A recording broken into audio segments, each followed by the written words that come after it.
Never doubt that a small group of thoughtful, committed citizens can change the world. Indeed, it is the only thing that ever has, said Margaret Mead. On that note, with our spirits held high, I am here on behalf of Enactor Sri Aurobindo College to kickstart our brand new venture of podcast entitled as Bowl SC. I welcome all of you, whoever is right now connected with us, be it through our YouTube channel or Spotify. I duly extend my warm, heartfelt regards to all of you. Before starting with our today's bunch of intricacies that are queued up, let me acquaint all our audience with the background of Enactors SSC and definitely the whole of Enactors at large. Now, what started as a group of students propelled to register their college on the prestigious list of enactors in the year of 2016 is now an umbrella of change makers with a strength of 50 plus members and volunteers. With some of its well ideated and stimulating projects over the year, Enactors SSC successfully carved its way to the top 12 projects in the world. Enactors is the world's largest experiential learning platform dedicated to creating a better world while developing the next generation of entrepreneurial leaders and social innovators. Since 2003, Enactors India has been shaping next gen leaders who are passionate about taking social entrepreneurial action to create a better India. Currently, Enactus successfully runs in 110 plus colleges across the country with a network of 4,720 plus students, 270 plus projects, and a mark of lives touched through these projects accounts for a humongous 7,80,000 plus. Being said so, I am Rudrani Datta from Inactive Sri Aurobindo College and will be your host for today's podcast. And you are listening to Bowl SSC.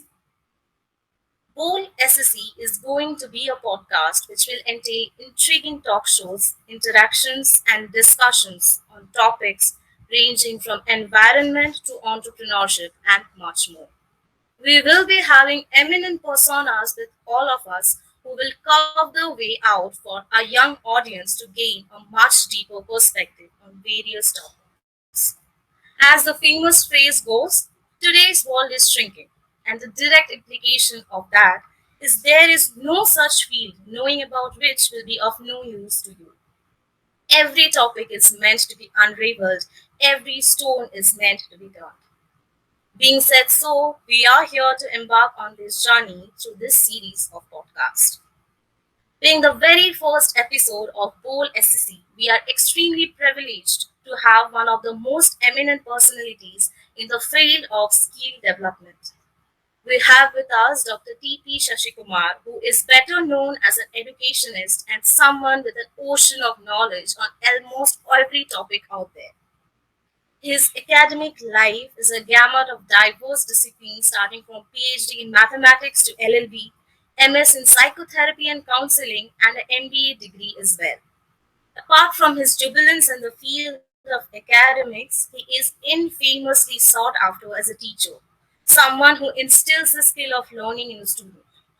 From being a space scientist to a professor, and now the founder of the organization called Shiksha, wherein Dr. TPS is in a mission of spreading teaching and learning as a skill, he is filled with knowledge. Well known as the Acharya in the modern world, who strictly believes in the methodology of lifelong learning and the ideology of Gurukuls, we have him today to instigate all of our listeners and viewers with the idea and importance of Sustainable Development Goals, or better known as the SDGs. We are honored to have you here, sir. It will be really great and a pleasure to start on a note wherein you can explain to us the essence of Sustainable Development Goals at large. Thank you, Rudrani, for the nice words. And I must thank all those who are involved here for giving this opportunity. I welcome all of you and wish you a good learning. I am one who wanted to invest little of my time left in my life as one of the greatest poets of Kerala, late Kunyundi Master, whose birthday happens to be today, 10th May, 1927, he took birth. I was part of discussions on his messages. And once he said, as just now Rudrani was mentioning, a small change should begin with one person to a small community around them, which can make large difference in the world. I am 100% sure all those students who are part of SAC, Sri Aurobindo, whose message was a great message in Indian politics. Probably from politics he went to spirituality. Probably only one person. Otherwise, Mahatma Gandhi and all has traveled along with politics and spirituality together. Or maybe an applied spiritual man was Mahatma Gandhi. Aurobindo had left mostly his political activity and then jumped into spirituality. Vivekananda was a spiritual leader for political activities in the country. He predicted much earlier than Congress could think of independence in India. Dalai Lama is, we don't know whether to call him as a spiritual man or a politician. They go hand in hand. So many people come in mind when we think about Aurobindo. He was a great philosopher. And I'm sure the students of Aurobindo, in connection with the Enactus activities, what is being planned, when Tarishi contacted me, I never knew where the connection was. How did she land it upon me? But I was jumping into this, agreeing for a talk. That too, the first talk on the podcast, which is planned on a very important program like Sustainable Development Goals of UN. And it is 2015 to 30. That is the time frame in which UN planned to have it. And we are discussing it probably after 6.5 years. And officially adapted by all the 193 countries, which is one of the programs of UNDP. UNDP was almost 170 countries, I think, where the motto was eradication of poverty.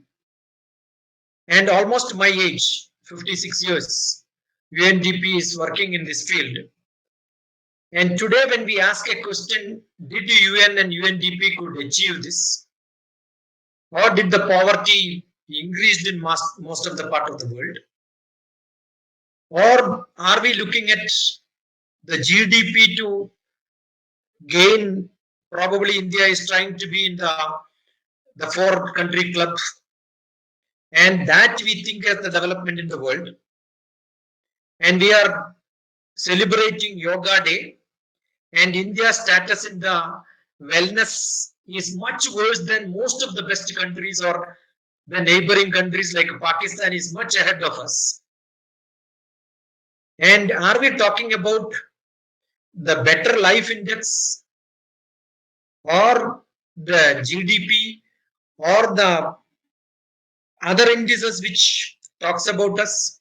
And is it not good enough, which was started by UNDP and all other countries? Or do we need another index under the Sustainable Development Index?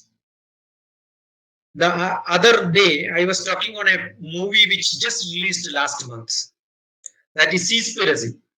I'm sure the audience who have not seen that movie must see that movie. Conspiracy is, which is a very known word, but the movie talks about seaspiracy. The ecological balance in the world is not from the 30% of the earth. The land weren't probably 20% of that 30%, which is very small, which is occupied by the so-called developed nation or maybe the greatest cities, but 70% and more are in water, and they control the climatic conditions in the world. and therefore ecology of the sea is much more important. And when we talk about what happens on the land, when I drink a glass of water, I'm drinking only one glass of water. But when I drink one glass of milk, you must remember the animal which was producing that milk is also fed, and it is gallons of water and tons of food which I am consuming by one glass of milk, or probably one plate of meat which we serve to the public. So, therefore, the per capita, the per head consumption has to be computed with bigger mathematics, a complex understanding. And it is not the gross national income per capita, GNIPC, which is in tandem with GDP in most of the countries, because the wealth is in the pockets of few people, and the large chunk of people are in poverty in most of the countries. That is why the wellness index, we are very poor. For example, India is very poor, but we are going to be probably from sixth to third in the next 10 years. That is what at least we aim. China also aim. America is also aiming. But look at the happiness index, whether the common public is happy or not. That is where probably the relevance of the sustainable development comes. But then you look at the movie Conspiracy or Cowspiracy. Another one is Cowspiracy, COW, Cowspiracy, and in which the meat eaters are being bluffed up. You can see the sustainable development. The word sustainable itself is a big question. Who should sustain? With whose name we should sustain? What is that word sustainable means?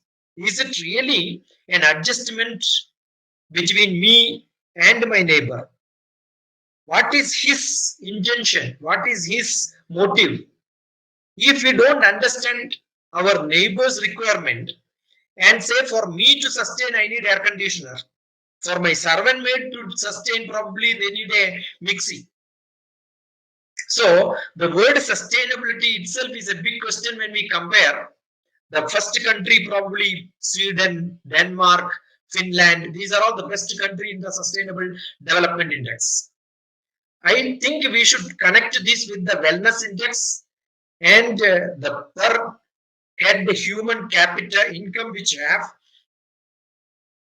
and look at not the GDP at all. Because why we say this? Because you look at the GDP, United States and China, which in the sustainable development and the wellness index are at the lowest rank, less than 30.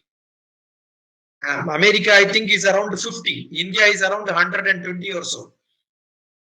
Whereas Somalia probably is 160 and Africa is 160 around, right? So you compare the GDP and see, we have richest people in the country, most richest persons, but we have the majority of people at the poorest stage. Are we going to make this a balanced state in which we share things? Is it possible? That is where no poverty, everybody is poor. The rich man is also poor for his own purpose. His hunger is for maybe fame. So therefore he say, I'm poor. I am much less. I worked with one of the richest men. He used to use calculator every day and then compute. And he will say, when I will become seventh richest man in the world. Because they every time they think that, you know. And can we have a zero hunger? Totally inclusive world where the good health and well-being can be given. I think that is where the SDGs priorities, it is not the GDP, it is not the climate actions and all come quite large. But that doesn't affect a person who is really starving for food, right? So we need to know what is to be prioritized, where equality is to be given. What are the major problems of the poor men, the largest group of people in the world? That is probably where the UN, it is not a development, it is not a progress, These are two different indices. The progress is entirely different from development. We have huge and nice roads, but we don't have the food to provide to the people who made the roads. I keep saying, when we have five-star hotel in which we eat in air condition, we don't think about those people who are in the field eating with half clean hands in a small dabba where he is eating his food, right? And that is what is providing this rice on our table. We forget those people. Do we have a mind to have this in our plate, to think about the partnership? The partnership not with the countries to countries. It is not with the political party to political party. I'm sure they will fight always. There could be a lot of problems, but can we connect? At least there can be a social life which can be defined by an intellectual thought and emotional attachment. Can we have that connection so that physically we are not able to meet? None of you, either Rudrani or the people who connected to me from the college, is physically known to me, but digitally I am talking to them. This is a world where we can do a lot of change by connecting using technology. So we have great opportunity in the world to change the quality of education, which were unaffordable. The unaffordable lifestyle, which have divided the cities and the small villages. Now today, can we have these facilities to support them? Because medical system can be digital. The world can go every activity through connecting to people all across the globe. But understand, when we talk this, I used to go to Northeast, the Itanagar as a capital from Arunachal Pradesh. I go to the China border. At least 5 years back when I went, also I know electricity is only for namesake, no electricity at all. When a flood comes, all the small electricity which is there for few hours also will be collapsed. And internet facility, I keep saying when I send a message, one BSNL wind can take the message and I have to wait for the next wind to come to receive my messages. It is not at all connected. Maybe to travel 20 kilometers, I take 2.5 hours because bridges are not there across the great river, the only one voracious male river, which makes the life very, very, very bad in those states. And when I go there, I remember young children like 9th and 10th class children will come and touch me and say, I want to touch you because I want to go home and tell my parents that I touched a Indian space scientist. Understand the word Indian, because they think that is some other part of the world. Because the connection between those people to the other close cities, even Calcutta or maybe Delhi or other metropolitan cities which we talk. Now today I live in Hyderabad, probably one of the best cities in India, where we have got every person. We know that a lot of people from Northeast has to travel across different part of the country to get educated. That is because we are not able to give sufficient education system. New education policy came, it's only policy, but I don't know how many of them will get really into practice. So we have great goals inside the country to get established, where it is not the policy, the Sustainable Development Index, and the goals which we have, and to measure such indices, where it is one of the projects of UNDP.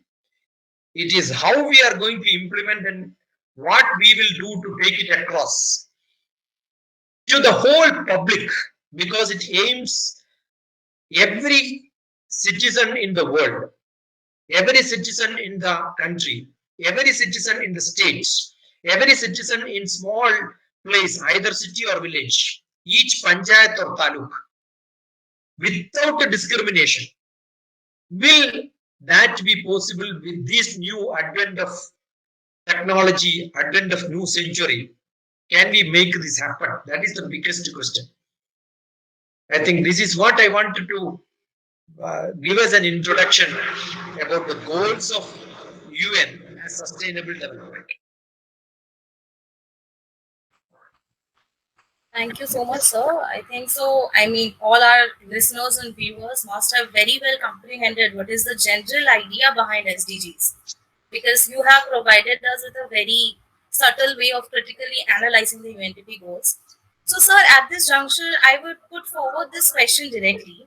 Are these goals, mainly the UNDP goals that we are very much interested in, are these mere aspirations? Like, what is your take on this? Are these some kind of exorbitant aspirations, or in true terms, are right now or might turn into the realities in some point of time, or these are some kind of aspirations that we have built on? So, what is your take on that? When India became independent, probably we should start looking at the colonial countries joining together as Commonwealth. Or probably when the UNDP came in 1965. Now the new proposal of one great project. 2015 we started. Now probably how much population in our country knows about these projects is a big question. I'm so happy. That's why I jumped into this. I'm so happy a students community looking at it and discussing it, probably because of some effort from different voluntary organizations. But then, is it good enough? A 15-year project being discussed after half of its time, right? Is it good enough for a human for thinking about what he planned to do when he becomes at the age of 30? Or do we have to inculcate the spirit of starting in the beginning? So we are too late in thinking about it. Now we have a great reason to say, yeah, we thought about it, we made it into 5-year plan. Now 5-year plan is not there in the government of India. We have Niti Aayog, in which there are a lot of programs being planned, which are all taken by the developmental goals which are proposed by this name. But then 21st century is a different style. Earlier, we could talk about centuries. 100 years is a great plan program type. But I'm sure we now don't talk about centuries. 21st century, 20th century to 21st century went too fast. Now, what has happened today? Now we have decades running faster, probably as fast as centuries in the last centuries. Because 20th to 21st, we went faster. Now, third decade to fourth decade of 21st century, we are running now. Is it good enough to run in this small snail movement, or do we have to have the actual paths defined well in a very, very, very critical time like fourth industrial revolution is coming? We have World Economic Forum suggesting something.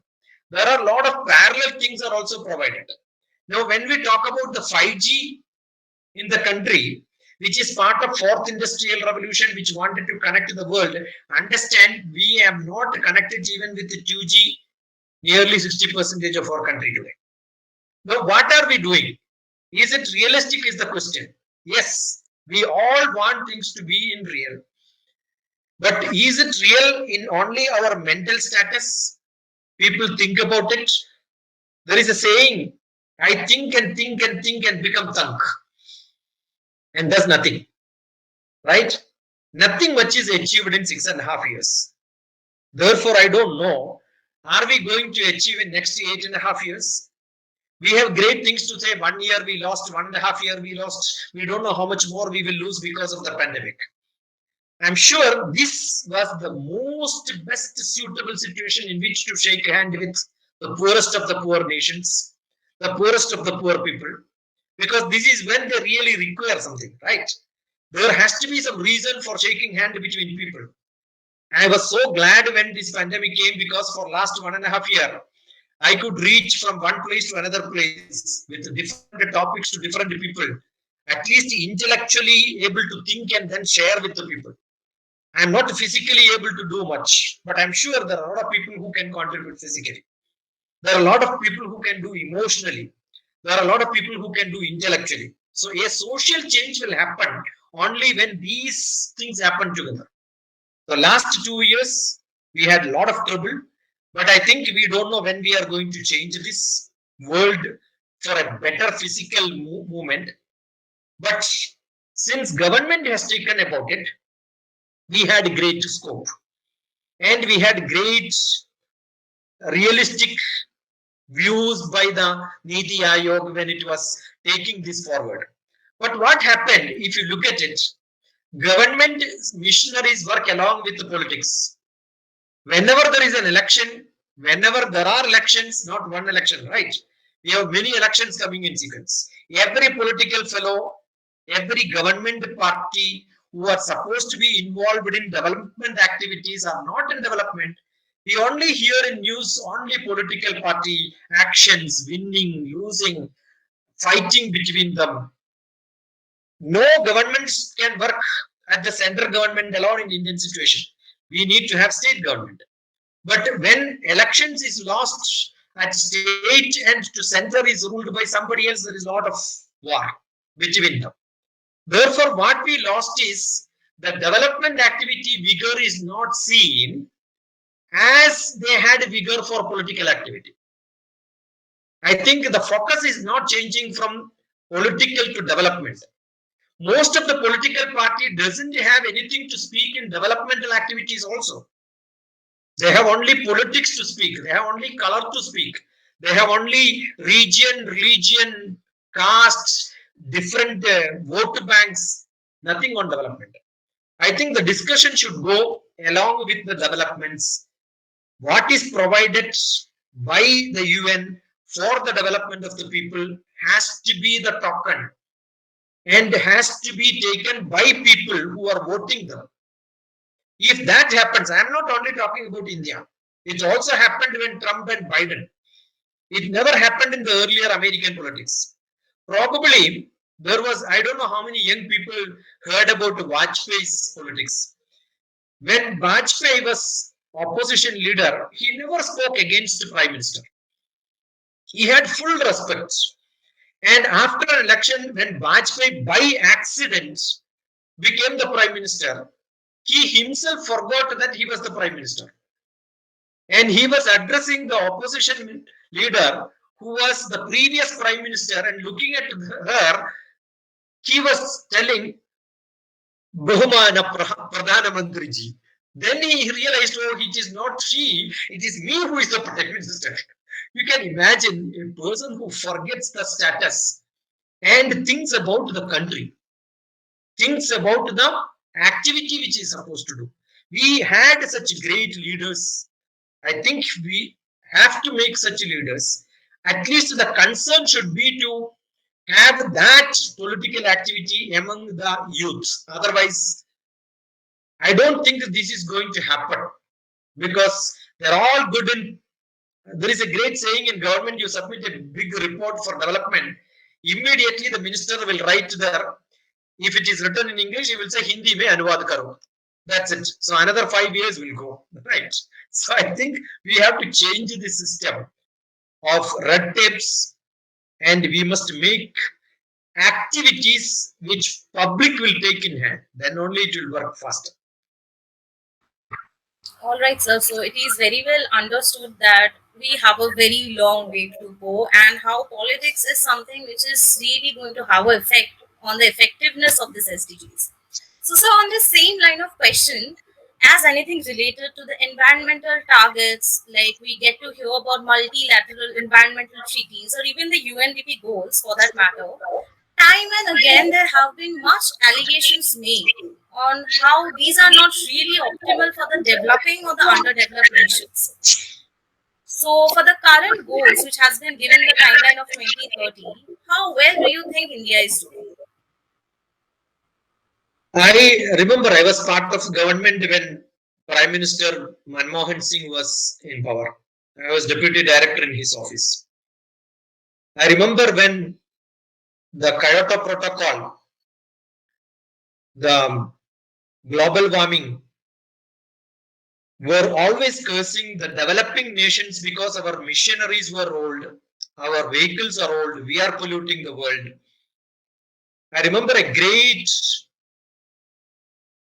argument made by Manmohan Singh, saying that you look at the population of India and look at the pollution which we make and divide that and see per capita pollution by India.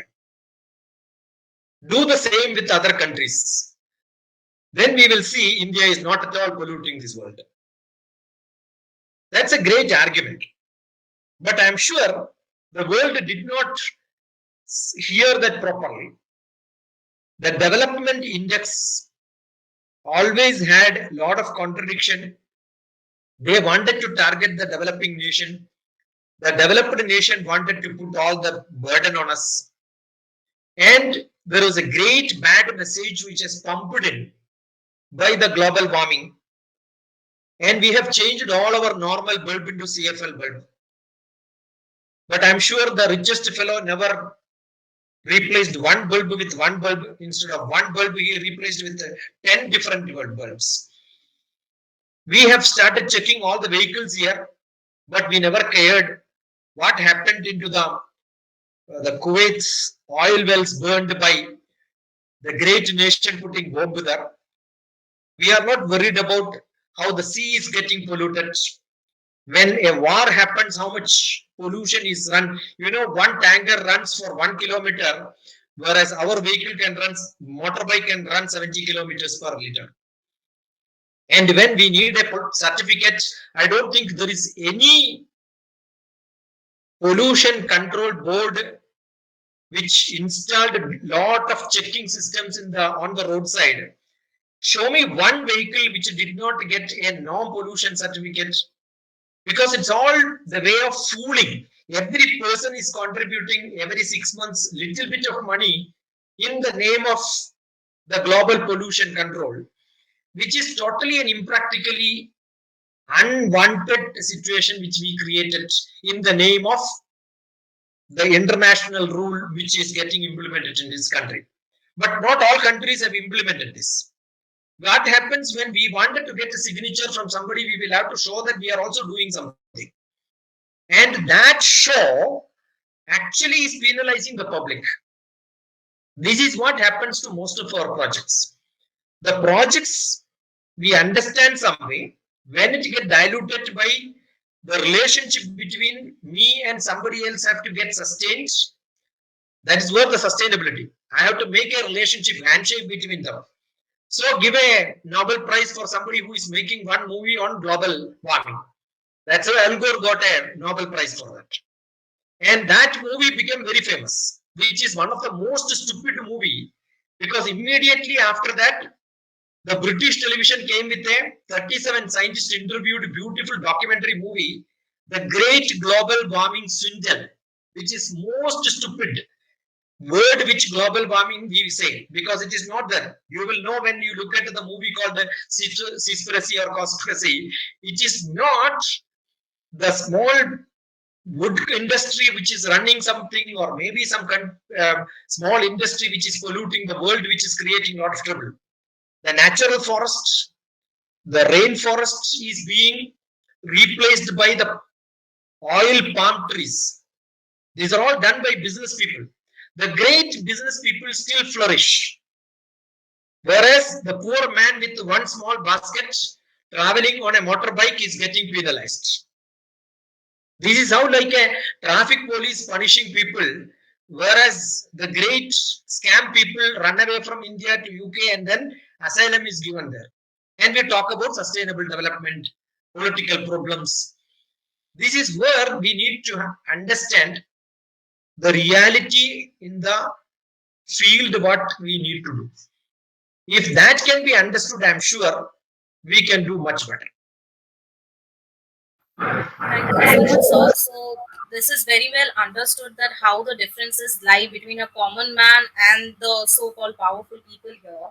So, sir, on the same line, the next thing that I would like to know from you is that these UNDP goals, which are given the timeline for 2030, are somewhat the modifications and a better modified version of the Millennium Development Goals that was given for the timeline of 2050.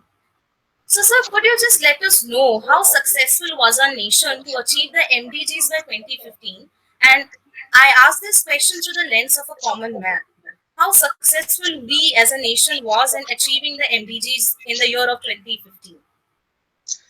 Now you look at probably India as a country. We have taken, when it comes to UNDP or maybe Sustainable Development Goals, Millennium Plans, India jumps very fast. Probably the World Economic Forum, most of our previous prime ministers from the starting gave beautiful lectures. And by name, we have got Sabka Saath, Sabka Vikas, Sabka Vishwas, so many programs, right? Where people, planet, prosperity, what else is there? I think the partnership and peace. So 5 P's. When we wanted to have development, we thought about all these as part of governmental activities. Earlier also I told you, it is not the central government which wanted to implement, can implement things. In any development program, it has to run through the state government. There are a lot of mainstream players. There are a lot of intellectual people who thinks about with advisors in different chief ministers. I am from Kerala basically. We have a chief minister who has got maybe 17 advisors. I don't know what a chief minister will do with 17 advisors, where they are all given with a position almost equal to a cabinet rank, minister's rank. They will be also be eligible for pension. Whenever we have different plans, we recruit a lot of people. We recruit a lot of old fellows who experienced different people. What is their experience? Delaying things, not doing anything. Most probably that's what we do, right? And we don't know how to manage with our system of administrators. Same way, we don't know how to manage with our resources available. What is sustainable development is the distribution of the resources which we have almost equally well. You look at India, we have got a lot of poor people. But if you look at the percentage of food waste in India is almost 40%. There is a great saying, I remember it was Sheshan, who was once upon a time with the Department of Space. He was the election chief commissioner, probably your age group, for all college students may not even know him, but you ask your parents. The election commission became famous only when Sheshan came into election commission. Otherwise, election commission was not even known to public. He showed that there is an election commission and they have greatest power. And he also contested for president's election but failed miserably. He was telling once, he had a lot of association with the scientific communities of India. Department of Atomic Energy, Department of Space, in all these places he worked. He was telling, we don't want these rockets and atomic energy. We want to know how tomato can be preserved for 10 days. Do we have science for this today? We don't have. Imagine India is a country with a variety of food available. Sujalam, full of water. Suphalam, full of fruits. But then we are not able to distribute water.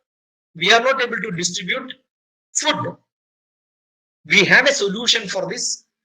Do we have beautiful places where the food can be stored?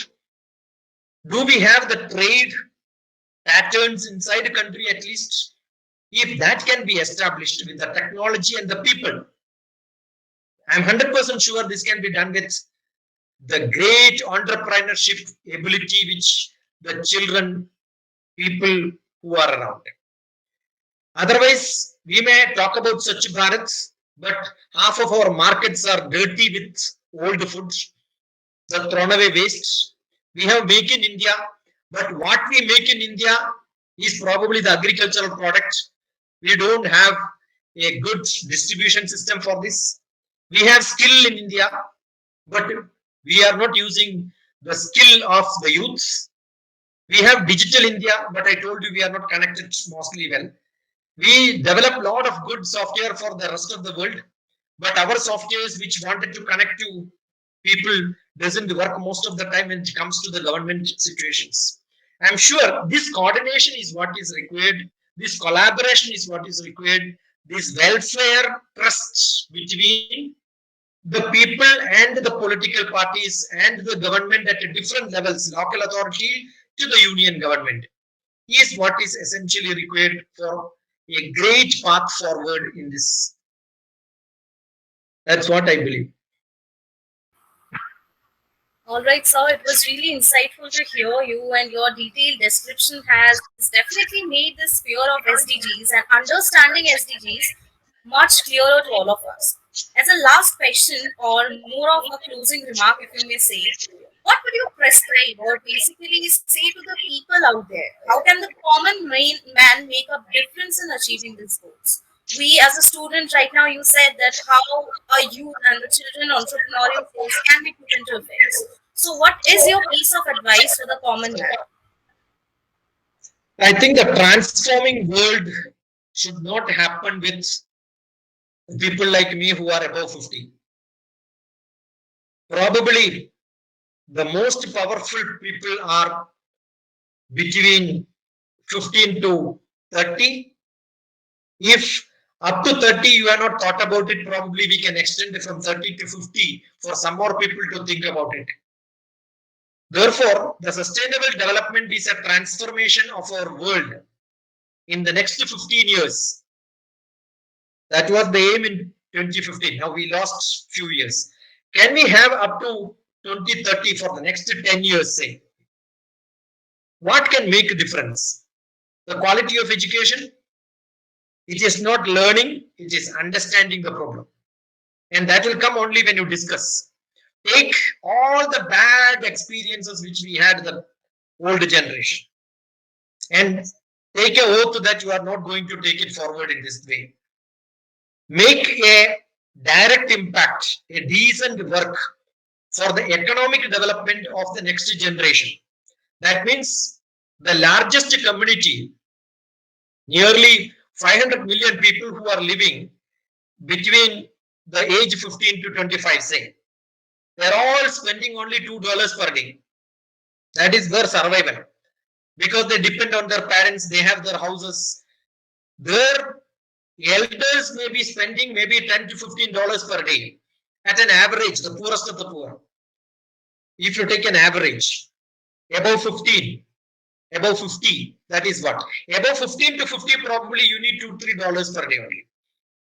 What are the aims of these youth who are probably 90% of the developing country has got more than or approximately 2 billion youth. India itself has got, we have got more than 300 million, 350 million, I think, the youth. Whereas the American population is less than that. So you can imagine if American can be that powerful, if Indian youth decides to do something, how powerful India can be. And it doesn't take more than 10 years. But it needs a change in their focus. And how it can happen is the biggest question. That needs a lot of blessings and maybe a lot of mentorship from the elders who had a lot of experience, but tell them you have no power. I was thinking about a university where only elders who doesn't want salary will teach, who doesn't want any honorarium will teach. But all the youngsters can come and learn. That was my great dream of like an old university system. Can we have such a regional 5-6 universities in where people can come and learn what can be done to develop this nation? I remember 150th birth anniversary of Vivekananda. I brought out a book which is called The Raising of India by the Rays of India. The Rays of India. The Rays of India is the youth. Vivekananda always had a lot of trust in the muscles of the youths. And those people can have raising of India, can lift India up. Where what they should do, they should have a vision. The vision can be shared by older people. Look at the mission, what the people are doing in around the world, and share that to others. A peer group learning system. Share all that what you have. You imagine all you youth who have the largest power, we say 25 to 30% is youths. but less than 2% are the people who are ruling you in the parliament around the age of 30 or 45. Less than 20, no, you are the people who are voting them.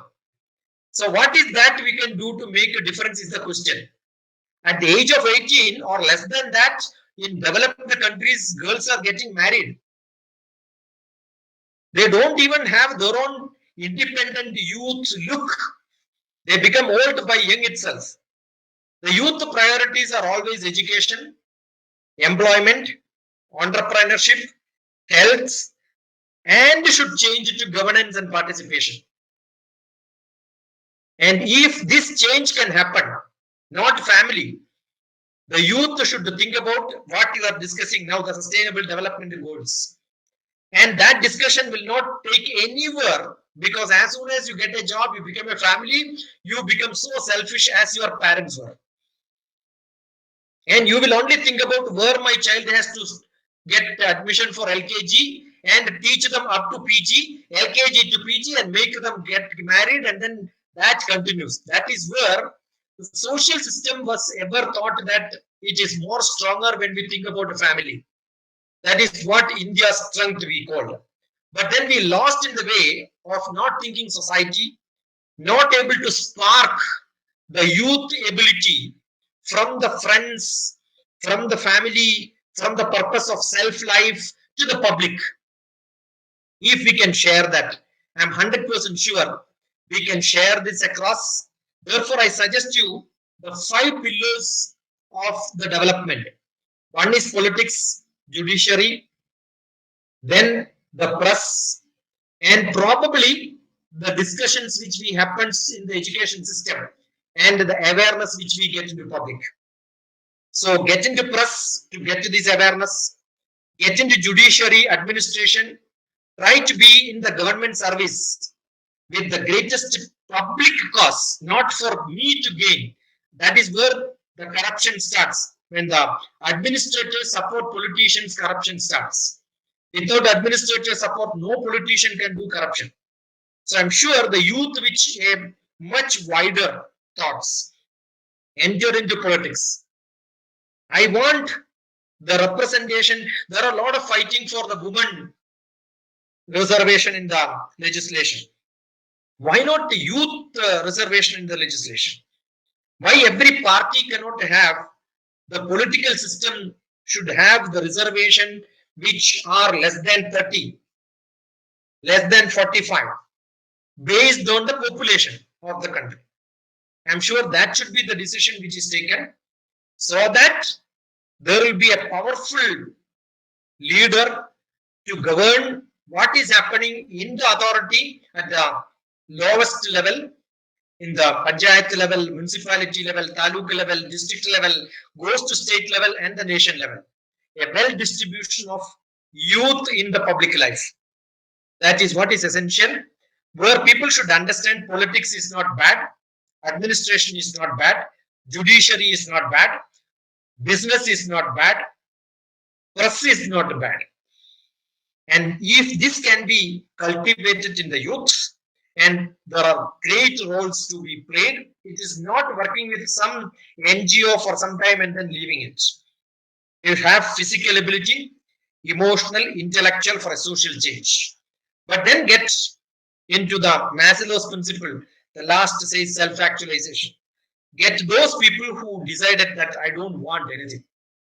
One of the greatest beauty of India is we have people who doesn't want anything. We had Buddha asking why did he do this? Because he don't want anything. He want the people to be happy. You ask Aurobindo why did he do it? It is not for his selfishness.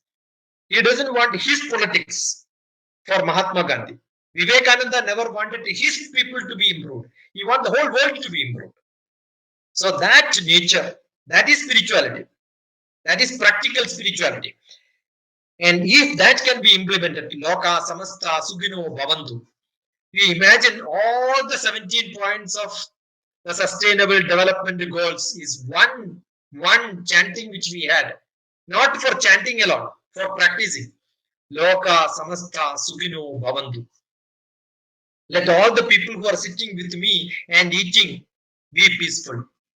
Let all those people who are learning together with me be peaceful. That is what is our Upanishad mantra, Upanishad chanting, Upanishad prayer. Let that happen. I am so hopeful with the youth being in action, discussing like this. Tomorrow is going to be much better than today. Thank you so much once again, Dr. TPS, for your worthy time. I'm sure that our audience will surely incorporate your piece of advice in their personal lives. We hope to hear from you in the near future as well. Ending on a note with the saying of great Swami Vivekananda indeed fulfills the aim behind this podcast. That was it for today's episode of Bold SSE. Reach out to us with any questions, suggestions, and recommendations. Our podcast is telecasted on Spotify, Apple Podcast, Google Podcast, and our very own YouTube channel, Inactive Sri Aurobindo College. You can reach out to us on our official social media handles as well. See you all again next week, Tuesday sharp at 8, with yet another interesting topic and yet another eminent guest. Till then, take care. Signing off, your host for today, Rudrani Datta. Until next time.